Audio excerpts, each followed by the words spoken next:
Welcome to Not Milk Never Milk. Subscribe if you're lactose intolerant. You'll start by confirming your Oppo model and Color OS version so you know which settings exist. Once done, back up your photos and crucial files. Changes are low risk but safe practice helps.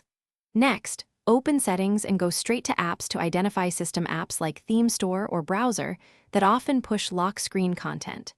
You're not deleting system apps yet. Instead, note which ones show ads so you can target them in the next steps. Now you'll remove the ad sources.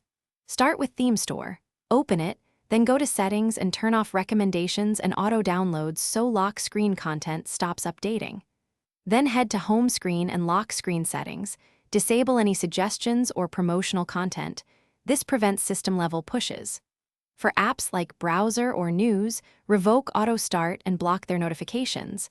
That cuts off most ad triggers. Make sure to restart the phone after these changes to apply settings.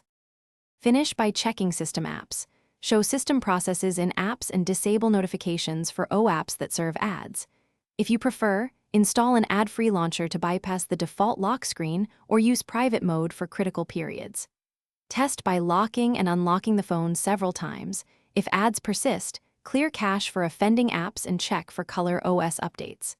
As a last resort, Factory Reset removes stubborn settings. Be sure you backed up earlier. If problems continue, contact Oppo support. Thanks for watching. If this was helpful, leave a like and consider subscribing. See you next time.